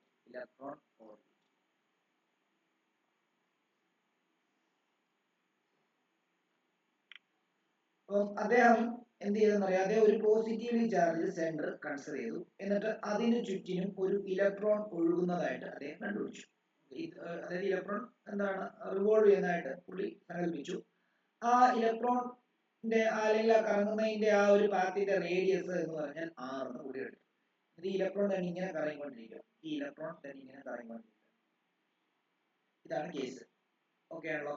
ഈ ഇലക്ട്രോണും ഈ പോസിറ്റീവ്ലി ചാർജ് ന്യൂക്ലിയസും തമ്മിൽ കൂളോംബിക് ഫോഴ്സ് ഉണ്ട് അല്ലെങ്കിൽ ഇലക്ട്രോസ്റ്റാറ്റിക് ഫോഴ്സ് ഉണ്ട് എന്നുള്ള കാര്യം ആലോചിക്കുക. ഇനി ഈ ന്യൂക്ലിയസിന്റെ ചാർജിനെ നമ്മൾ എപ്പോഴും ZE എന്നായിരിക്കും എടുക്കുന്നത് കേട്ടോ. Z എന്ന് പറയുമ്പോൾ നമുക്കറിയാം എന്താണ് അറ്റോമിക് നമ്പർ എന്നുള്ള കാര്യം നമുക്കറിയാം. അപ്പം ZE എന്നാണ് എടുക്കുന്നത്. അതേപോലെ തന്നെ എന്താണ് ഇലക്ട്രോണിന്റെ ചാർജിനെ നമ്മൾ E എന്ന് പറഞ്ഞാണ് എടുക്കുന്നത്. അപ്പം അത് ഇത് E ഇട്ടിട്ട് മൈനസ് മോൾ ഇടാൻ കാരണം അത് ഇലക്ട്രോൺ ആണെന്ന് കാണിക്കാനാണ്. വെറും E ഇട്ട് കഴിഞ്ഞാൽ അതിനർത്ഥം എന്തുവാ? ചാർജ് ഓഫ് ഇലക്ട്രോൺ ആണെന്ന് അർത്ഥം. മനസ്സിലായോ? ഇത് ഇലക്ട്രോണിനെ റെപ്രസെന്റ് ചെയ്യാനാണ് ഞാൻ E ഇട്ടിട്ട് മൈനസ് ഇട്ടിരിക്കുന്നത്. ഈ വെറും E ഇട്ട് കഴിഞ്ഞാൽ അത് ഇലക്ട്രോണിനെ റെപ്രസെന്റ് ചെയ്യുകയല്ല ചെയ്യുന്നത്, അത് ഇലക്ട്രോണിന്റെ ചാർജ് ആണെന്നാണ് പറയുന്നത്. മനസ്സിലാക്കേണ്ടത്. ഓക്കെ ആണല്ലോ? എപ്പോഴും അത് ഓർക്കണം. ഓക്കെ, അങ്ങനെയാണെങ്കിൽ നമുക്ക് ഇങ്ങനെ ചെയ്യാം. നോക്കിക്കോളൂ. there ഇത് ഇവിടെ തൊട്ടാണ്. there is an electrostatic force exist between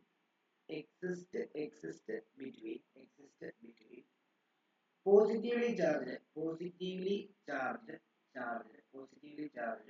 nucleus and negatively charged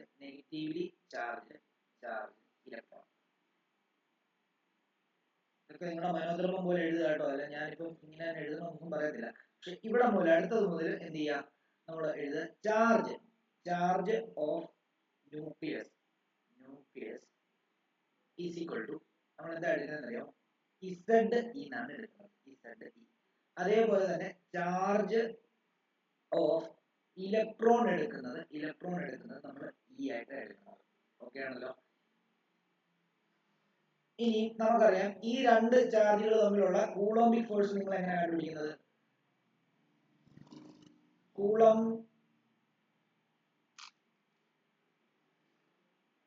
കൂളോംബിക് force between nucleus and electron എങ്ങനെ കണ്ടുപിടിക്കുന്നത്?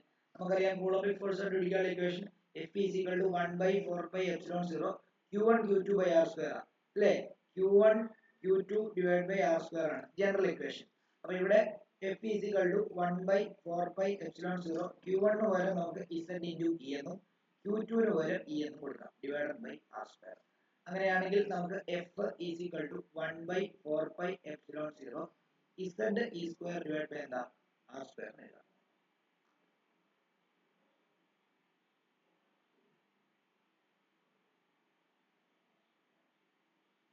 ഓക്കെ, അപ്പം ഇനി ഓർത്തോണം, ഇലക്ട്രോൺ ഇങ്ങനെ റിവോൾവ് ചെയ്തുകൊണ്ടിരിക്കുകയാണെങ്കിൽ ഒരു ഒബ്ജക്റ്റ് ഒരു സർക്കുലർ പാത്തിൽ റിവോൾവ് ചെയ്തിരിക്കുകയാണെങ്കിൽ അവിടെ പുതിയൊരു ഫോഴ്സ് ഉണ്ടാവും. ആ ഫോഴ്സിനെ സെൻട്രിപെറ്റൽ ഫോഴ്സ് എന്ന് പറയും. ആ സെൻട്രിപെറ്റൽ ഫോഴ്സ് മൂലമാണ്, അല്ലെങ്കിൽ ഈ ഇലക്ട്രോസ്റ്റാറ്റിക് ഫോഴ്സ് മൂലമാണ് ആ സെൻട്രിപെറ്റൽ ഫോഴ്സ് ഉണ്ടാകുന്നത്. അതുകൊണ്ടാണല്ലോ ഇങ്ങനെ വട്ടത്തിൽ കറങ്ങുന്നത്. ഈ ന്യൂക്ലിയസ് ഇലക്ട്രോണെ പിടിച്ചു വെക്കുന്നതിന്റെ ഭാഗമായിട്ടും ഇലക്ട്രോൺ തിരിച്ച് ന്യൂക്ലിയസുമായിട്ട് ഒരു ഫോഴ്സ് കൊടുക്കുന്നതിന്റെ ഭാഗമായിട്ടുമാണ് ഇലക്ട്രോൺ ആ പാത്തിൽ തന്നെ നിൽക്കുന്നത്. ആ പാത്തിൽ നിൽക്കുന്നതുകൊണ്ടാണ് ഇങ്ങനെ കറങ്ങുന്നത്. ആ കറങ്ങുന്നത് മൂലമാണ് എന്താണ് സെൻട്രിപെറ്റൽ ഫോഴ്സ് ഉണ്ടാകുന്നത്. അപ്പൊ ശരിക്കും പറഞ്ഞു കഴിഞ്ഞാൽ ഇവിടെ ഉണ്ടാകുന്ന കൂളോംബിക് ഫോഴ്സും അവിടെ ഉണ്ടാകുന്ന സെൻട്രിപെറ്റൽ ഫോഴ്സും ഈക്വൽ ആണ് എന്നുള്ളതാണ്. അതുകൊണ്ട് നമ്മൾ എടുക്കുകയാണ്, ഇങ്ങനെ എടുക്കുകയാണെന്ന് നോക്കിയോ, as the electron revolves around the nucleus there exists a centripetal force, that is F centripetal FC എടുക്കുകയാണ് mv square divided by r.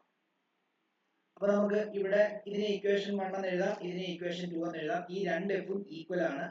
therefore on equating 1 and 2 നെ ഇക്വേറ്റ് ചെയ്യുമ്പോൾ എന്താ സംഭവിക്കുന്നത്? നമുക്ക് ഇങ്ങനെ എടുക്കാം, 1 by 4 by epsilon 0 Z E square divided by R square is equal to mv square divided by R എന്ന് എഴുതാം. ഓക്കെ, ഇതിൽ നിന്ന് നമുക്ക് R ആണ് കണ്ടുപിടിക്കേണ്ടത്. അതാണ് റുദർഫോർഡിന്റെ റേഡിയസ്.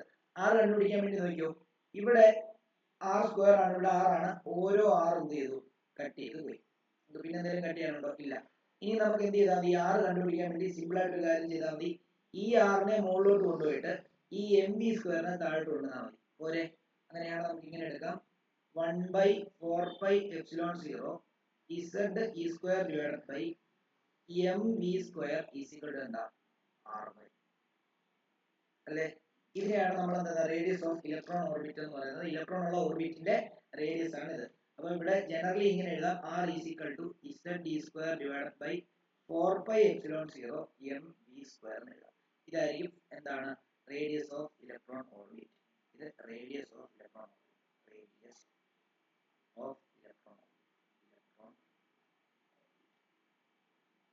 എന്നാൽ കഴിഞ്ഞില്ല. ഈ റിവോൾവ് ചെയ്യുന്ന ഇലക്ട്രോണിന്റെ റേഡിയസ് ആണ് നമ്മൾ കണ്ടുപിടിച്ചത്. ഈ റിവോൾവ് ചെയ്യുന്ന ഇലക്ട്രോണിന്റെ വെലോസിറ്റിയും നമുക്ക് കണ്ടുപിടിക്കാൻ പറ്റും. എന്ത് ചെയ്താൽ മതി? ഈ വെലോസിറ്റിനെ, ഈ വി സ്ക്വയറിനെ ഇങ്ങോട്ടും ഈ ആറിനെ ഇങ്ങോട്ടും എടുക്കാൻ പോലെ. അപ്പൊ അത് നമ്മൾ എടുക്കുകയാണ്. എങ്ങനെയാണെന്ന് അറിയാമോ? ഈ വി സ്ക്വയറിനെ ഞാൻ തന്നെ ഇങ്ങോട്ടേക്ക് മുകളിലോട്ട് കൊണ്ടുവന്നു, ഈ ആറിനെ താഴോട്ട് കൊണ്ടുവന്നു. അപ്പം വി മാത്രമാകത്തില്ലയോ? വി സ്ക്വയർ മാത്രമാവും. അപ്പൊ അങ്ങനെ ചെയ്യാൻ പോകുമ്പോൾ V square is equal to also എന്ന് എഴുതിയിട്ട് V square is equal to Z E square divided by 4 pi epsilon 0 m r. Okay, ഇതിപ്പം v സ്ക്വയർ ആണ് കിട്ടിയിരിക്കുന്നത്. ഓക്കെ, ഇതിന് ഒരു ഇതിട്ടോ. ഇതിൽ നിന്ന് നിങ്ങൾക്ക് വെലോസിറ്റി വേണം, വെലോസിറ്റി കണ്ടുപിടിക്കണമെങ്കിൽ ഇപ്പുറത്ത് റൂട്ട് എടുക്കണം കേട്ടോ. ഞാനത് റൂട്ട് എടുത്തിട്ടില്ല. അപ്പൊ നമ്മൾ v is the velocity of velocity of revolving electron. ഞാൻ ഇതിന്റെ v ആയിട്ട് കണ്ടുപിടിക്കാത്തത് എന്താണെന്ന് അറിയാമോ?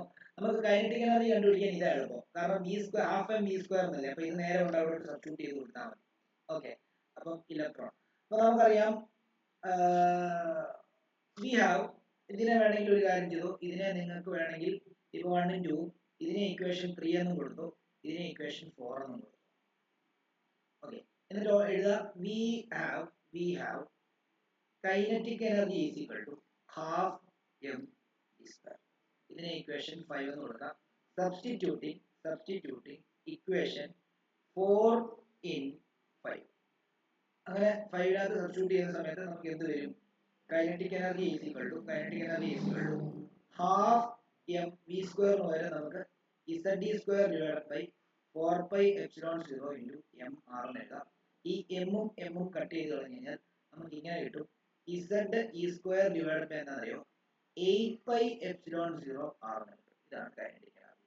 അത് വേണമെങ്കിൽ എടുത്തെഴുതാം. Kinetic energy is equal to z e square divide by 8 pi epsilon 0 r. ഇതാണ് കൈനറ്റിക് എനർജി. ചെറുതാക്കാം. ഇത്ര എഴുതി എടുത്തു എന്നിട്ട് പൊട്ടൻഷ്യൽ എനർജി എന്ന് പറയാം.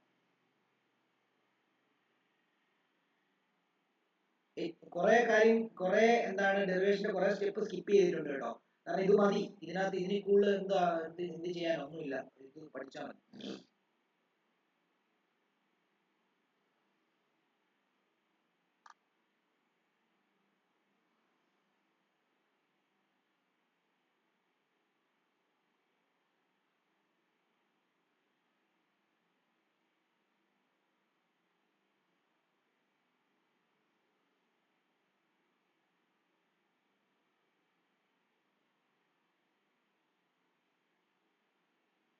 കൈനറ്റിക് എനർജിയുടെ ഇക്വേഷൻ ഇതാണെന്ന് ആലോചിക്കുക.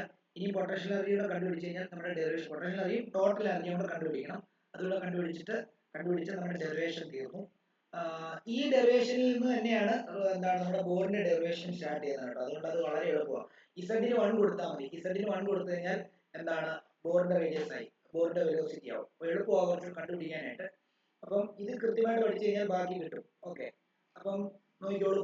ഇവിടെ നമ്മളിപ്പോ കൈനറ്റിക് എനർജി വരെ കണ്ടുപിടിച്ച് വെച്ചിരിക്കുകയാണ്. പൊട്ടൻഷ്യൽ എനർജി കണ്ടുപിടിക്കാൻ വേണ്ടി ഒരു കാര്യം നിങ്ങൾ മനസ്സിലാക്കണം. പൊട്ടൻഷ്യൽ എനർജി കണ്ടുപിടിക്കാൻ വേണ്ടി നമ്മൾ എപ്പോഴും പൊട്ടൻഷ്യൽ എനർജി നെഗറ്റീവ് ആയിട്ടായിരിക്കും. അത് എന്തുകൊണ്ടാണെന്ന് അറിയുമോ? നമുക്ക് ആ ഇലക്ട്രോണിനെ ആ പാത്തിൽ നിർത്തണമെന്നുണ്ടെങ്കിൽ ഒരു വർക്ക് ഡൺ ചെയ്താൽ മാത്രം നമുക്കറിയാലോ, work done in bringing a charge from infinity to a പോയിന്റിനെയാണ് നമ്മൾ പൊട്ടൻഷ്യൽ എന്ന് പറയുന്നത് അല്ലേ. പൊട്ടൻഷ്യൽ എനർജി അതായത് വർക്ക് ഡൺ ബൈ ദ എന്താണ് ചാർജിനെ കൊണ്ടുവരാൻ വേണ്ടി ചെയ്യുന്ന വർക്ക് എപ്പോഴും എന്തായിട്ടാണ് എടുക്കുന്നത്, നമ്മൾ എന്താണ് നെഗറ്റീവ് ആയിട്ടാണ് എടുക്കുന്നത്. അപ്പൊ അങ്ങനൊന്നും കൺസിഡർ ചെയ്യണ്ട. നിങ്ങൾ എന്തെടുക്കുക, റുദർഫോർഡ് റേഡിയസിനകത്ത് പൊട്ടൻഷ്യൽ എനർജി നെഗറ്റീവ് ആയിട്ട് എടുക്കുക എന്നുള്ള കാര്യം മാത്രം ആലോചിക്കുക. അതിന്റെ കാരണങ്ങൾ ഞാൻ പറഞ്ഞുതരാം, അതും കൂടെ അവിടെ എഴുതിയിട്ടേക്കുക. അപ്പം നമുക്ക് ഇങ്ങനെ എഴുതാം. പൊട്ടൻഷ്യൽ എനർജി ഇക്വേഷൻ നമ്മൾ എന്താണ് ഇലക്ട്രോസ്റ്റാറ്റിക്സിനകത്ത് പഠിച്ചായിരുന്നു. ഓർക്കുന്നുണ്ടോ? Potential energy U is equal to എന്താ 1/4 pi epsilon 0 Q1 Q2 divide by R ആയിരുന്നു അല്ലയോ. അപ്പം ഇവിടെ എന്താണ് പൊട്ടൻഷ്യൽ എനർജി നെഗറ്റീവ് ആയിട്ടാണ് എടുക്കുന്നത്. കാരണം എന്താണ് പൊട്ടൻഷ്യൽ എനർജി ഈസ് ദ അല്ലെങ്കിൽ പൊട്ടൻഷ്യൽ എനർജി ഈസ് ദ ഇവിടെ നെഗറ്റീവ് ആയിട്ട് എടുക്കാൻ കാരണം നമ്മൾ ചാർജിനെ ഇലക്ട്രോസ്റ്റാറ്റിക് ഫോഴ്സിന് എതിരെ, അതായത് ആ സർക്കുലർ പാത്തിൽ നിർത്തണമെന്നുണ്ടെങ്കിൽ നമുക്ക് എന്താ അതിനെതിരെ ഒരു വർക്ക് ചെയ്താലേ പറ്റുള്ളൂ. അതായത് ന്യൂക്ലിയസ് അതിനെ ഇങ്ങോട്ടേക്ക് അട്രാക്ട് ചെയ്യുന്നുണ്ട്. അതിന് ഓപ്പോസിറ്റ് ഡയറക്ഷനിൽ നമ്മൾ ഒരു വർക്ക് ചെയ്താൽ മാത്രമേ ഈ പൊസിഷനിൽ നിന്ന് ഇങ്ങനെ കറങ്ങാൻ പറ്റത്തുള്ളൂ. അപ്പം അവിടെ വർക്ക് ഡൺ ഓപ്പോസിറ്റ് ഡയറക്ഷനിൽ വർക്ക് ചെയ്യുന്നതുകൊണ്ടാണ് അത് നെഗറ്റീവ് ആയിട്ട് എടുക്കുന്നത്. അങ്ങനെ ഒന്നും ചിന്തിക്കേണ്ട. തൽക്കാലം എന്തെടുക്കുക, ഇവിടെ ഇലക്ട്രോൺ ഒരു എന്താണ് ന്യൂക്ലിയസിന് ചുറ്റിനും കറങ്ങുമ്പോഴുള്ള പൊട്ടൻഷ്യൽ എനർജി നെഗറ്റീവ് ആയിട്ട് എടുക്കുന്നു എന്ന് മനസ്സിനെ പറഞ്ഞു പഠിപ്പിച്ചാൽ അവിടെ തീർന്നു. ബാക്കി കൺഫ്യൂഷൻ ഒന്നും വേണ്ട.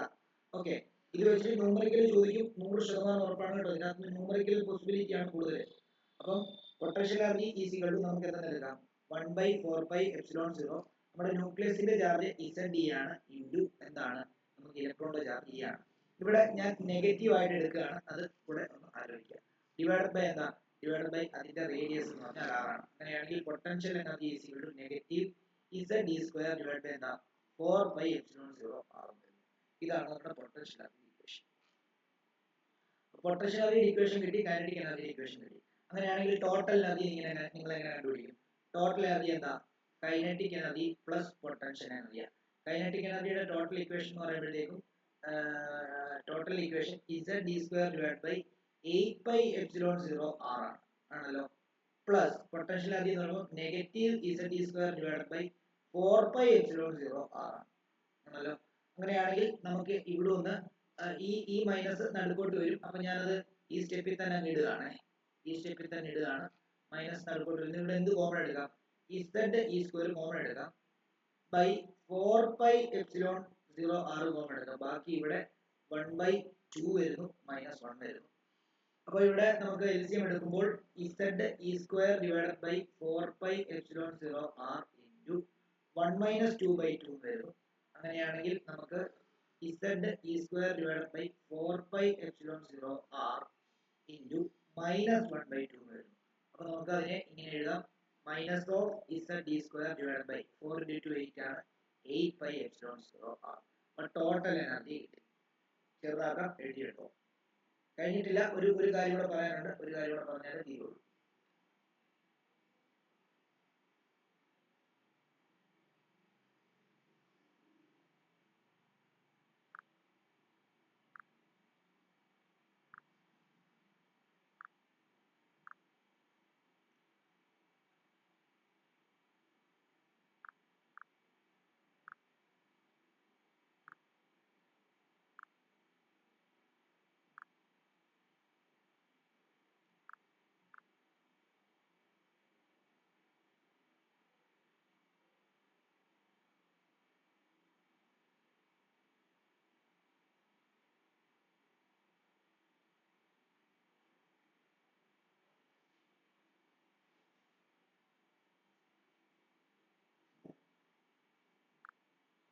ഓക്കെ, എഴുതിയെന്ന് വിശ്വസിക്കുന്നു. അങ്ങനെയാണെങ്കിൽ നിങ്ങളൊന്ന് നോക്കിയേ, നമ്മുടെ എല്ലാത്തിന്റെ ഇക്വേഷൻ ഞാനൊന്ന് എഴുതിയിട്ടേക്കാം. നോക്കിയോ, നമ്മുടെ കൈനറ്റിക് എനർജിയുടെ ഇക്വേഷൻ Z(E²8πε0r).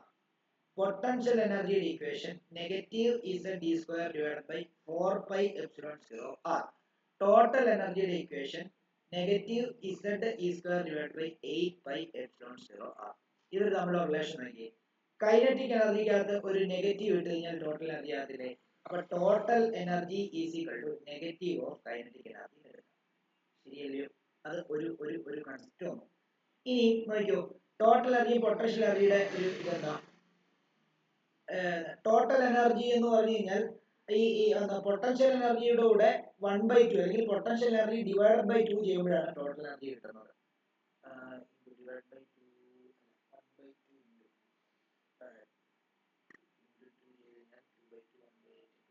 ഓക്കെ, ടോട്ടൽ എനർജിയുടെ 2 മൾട്ടിപ്ലൈ ചെയ്ത് കഴിഞ്ഞാൽ എന്ത് കിട്ടും? പൊട്ടൻഷ്യൽ എനർജി കിട്ടും. അതായത് potential energy is equal to total energy into 2 ചെയ്താൽ മതി. കാരണം ടോട്ടൽ എനർജി ഇൻറ്റു 2 ചെയ്യുമ്പോൾ നോക്കി ആ 2ഉം 8ഉം കൂടെ കട്ട് ചെയ്തിട്ട് 4 തന്നെ വരും. അതായത് പൊട്ടൻഷ്യൽ എനർജി ഡിവൈഡഡ് ബൈ 2 ചെയ്യുമ്പോഴാണ് നിങ്ങൾക്ക് ടോട്ടൽ എനർജി കിട്ടുന്നത്. അതേപോലെ കൈനറ്റിക് എനർജിയുടെ നെഗറ്റീവ് എടുത്താലും നിങ്ങൾക്ക് ടോട്ടൽ എനർജി കിട്ടും. ക്ലിയർ ആണോ? ഈ രണ്ട് റിലേഷൻ നമ്മൾ ഓർത്ത് വെച്ചേക്കുക. ഇതുമായിട്ട് ബന്ധപ്പെട്ട് ന്യൂമറിക്കൽ ഉണ്ടാവും.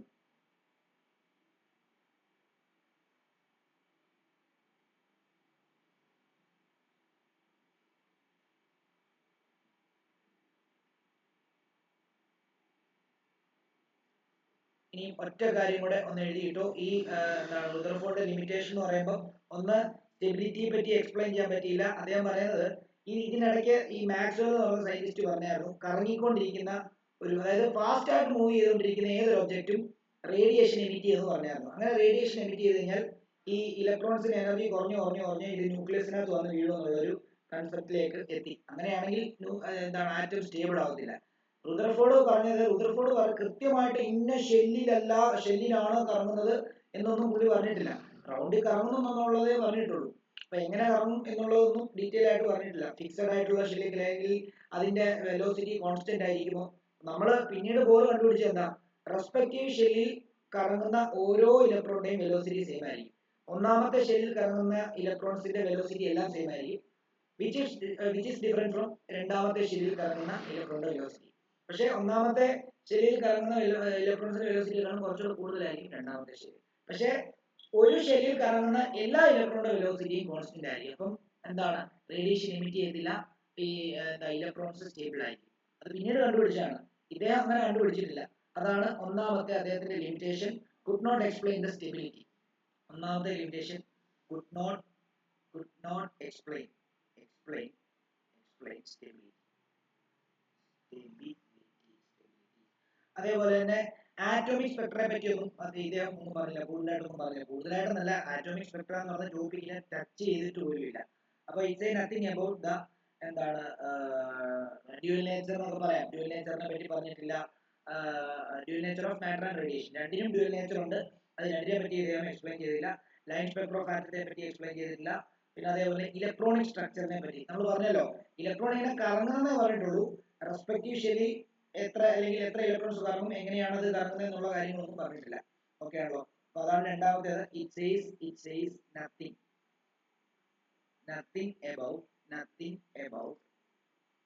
about the electronic electronic structure.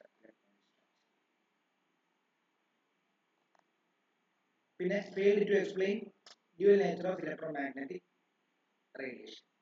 Failed to explain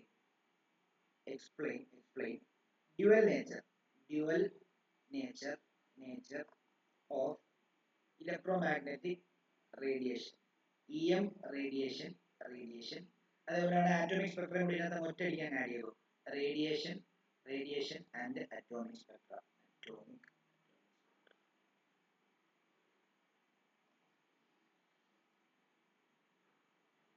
atomic അടുത്ത ലൈൻ സ്പെക്ട്ര പഠിക്കാനുള്ളത്. അത് എമിഷൻ സ്പെക്ട്ര, കണ്ടിന്യൂസ് സ്പെക്ട്ര. പിന്നെ അതേപോലെ തന്നെ നമുക്ക് എന്താ ബോർ മോഡൽ ഓഫ് ആറ്റം, അതിന്റെ പോസ്റ്റുലേറ്റ്, അതിന്റെ 2 ഡെറിവേഷൻ പഠിക്കാനുണ്ട്. 2 അല്ല, 1 ഡെറിവേഷൻ പഠിക്കാനുണ്ട്. ബോർ റേഡിയസിനെയും ബോർ വെലോസിറ്റിയും പഠിക്കാനുണ്ട്. അതും ടോട്ടൽ എനർജി അതുകൊണ്ട് ഇതിന്റെ തന്നെ എനർജിയുടെ ഇതേപോലെ തന്നെ ഡെറിവേഷൻ ബോറിനും ഉണ്ട്. പിന്നെ അതിന്റെ ലിമിറ്റേഷനോട് പഠിച്ചു കഴിഞ്ഞാൽ ചാപ്റ്റർ തന്നു. അപ്പം മേ ബി നാളെ ഈ ചാപ്റ്റർ നമുക്ക് തീർക്കാനായിട്ട് സാധിക്കുമെന്ന് തോന്നുന്നു. അല്ലെങ്കിൽ ഒരു ക്ലാസ് കൂടെ വേണ്ടി വരും. എന്തായാലും നോക്കാം. നമുക്ക് സമയമുള്ളതുകൊണ്ട് തന്നെ ഞാൻ ഈ ചാപ്റ്ററൊക്കെ വളരെ സിമ്പിൾ ആയിട്ടുള്ള ചാപ്റ്റർ ആണ് കേട്ടോ. അതുകൊണ്ടാണ് ഞാൻ പെട്ടെന്ന് പറഞ്ഞു വിടുന്നത്. ഇനി നമുക്ക് ഏറ്റവും ഇമ്പോർട്ടന്റ് ആയിട്ടുള്ള 2 ചാപ്റ്റർ എന്ന് പറയുമ്പോൾ ഒന്ന് സെമി കണ്ടക്ടറും അതേപോലെ ഡ്യുവൽ നേച്ചറും. അത് ഇച്ചിരി ഇമ്പോർട്ടന്റ് ആണ്. ഒന്ന് ഗ്രാഫിക്കൽ പോയിന്റ് ഓഫ് വ്യൂവിലും ഒന്ന് തിയറിറ്റിക്കൽ പോയിന്റ് ഓഫ് വ്യൂവിലും ക്വസ്റ്റ്യൻ ചോദിക്കുന്ന ചാപ്റ്റർ ആണ് ഡ്യുവൽ നേച്ചർ, അല്ല സെമി കണ്ടക്ടർ. അത് രണ്ടും പഠിക്കണം നന്നായിട്ട്. ഓക്കെ, ഇത്രയുമേ ഉള്ളൂ ഇന്ന് ഞാൻ പഠിപ്പിക്കാൻ ഉദ്ദേശിക്കുന്നത്. ബാക്കി അടുത്ത ക്ലാസ്സിൽ പഠിക്കാം. എഴുതാനുള്ളവർ എഴുതാം, അല്ലാത്തവർക്ക് ലെഫ്റ്റ് ആവാം. എഴുതി കഴിഞ്ഞോ?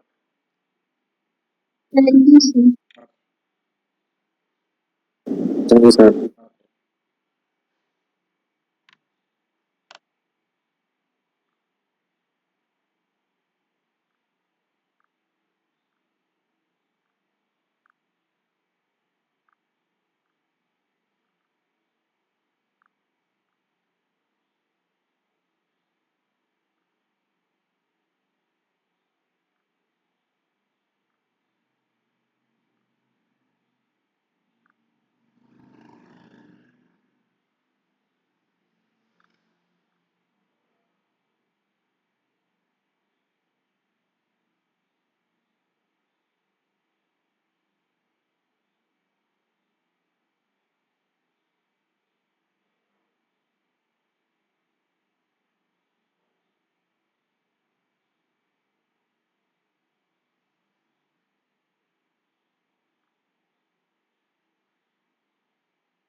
ഭാരതത്തിലെ ശിവക്ഷേത്രങ്ങളിൽ ആകാശസ്ഥാനമാണ് ചിദംബരക്ഷേത്രം. ഭാരതത്തിലെ ശിവക്ഷേത്രങ്ങളിൽ പഞ്ചമുഖ സ്ഥാനങ്ങളിൽ ആകാശസ്ഥാനമാണ് ചിദംബരക്ഷേത്രം. എന്നാൽ മനസ്സ്